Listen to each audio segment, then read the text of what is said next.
ગીર સોમનાથના ડિમોલિશનનો મામલો. ગીર સોમનાથમાં ડિમોલિશનનો મામલો. કોંગ્રેસ અગ્રણી હીરાભાઈ જોટવાએ ડિમોલિશનની જગ્યા પર લીધી મુલાકાત.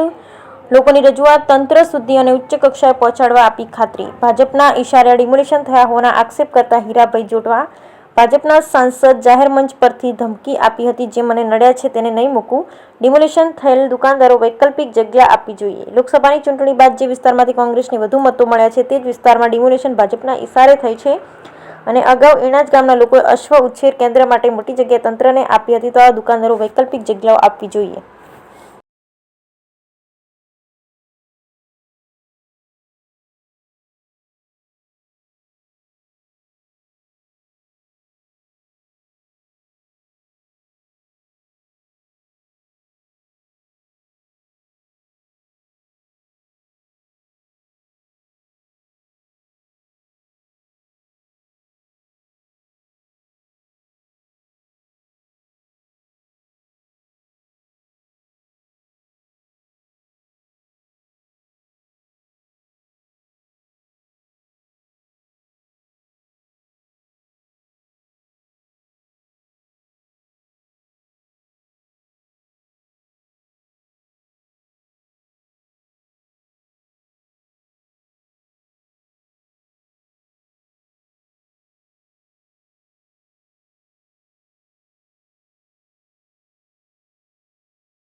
કલેક્ટર સાહેબ બેસતા હોય, ડીડીઓ સાહેબ બેસતા હોય, એસપી સાહેબ બેસતા હોય, અને એ વખતે અમારા ગામના ગરીબ લોકો જ્યારે રજડે છે અને એ પણ રાજકીય ઇશારો હોય, જ્યારે ધમકીની ભાષાઓ જાહેર સ્ટેજ ઉપરથી થતી હોય, ત્યારે મારે અહીંયાથી તંત્રને વિનંતી કરવી કે અહીંયા મધ્યસ્થી થઈને રસ્તો ચોક્કસ નીકળી શકાય કે આમ જોઈ શકાય કે એટલી મોટી જગ્યા જેમણે આપી એ જગ્યાના એક ખૂણા ઉપર એમની કોઈ ચિંતા ના કરી. ગામના આગેવાનોએ, ગામના અગ્રણીઓએ અહીંયા માહિતગાર પણ અમને કર્યા કે જે પેશકદમી હટાવવાની વાત કરી છે ત્યાં જ અમે 310 એકર જેવી જગ્યા અશ્વકેન્દ્રને આપી, તો એમની બાજુમાં અમને હંગામી ધોરણે પણ 21 દુકાનો આપવી જોઈએ. અમારી સાથે અમને સાંભળવા જોઈએ. અમારી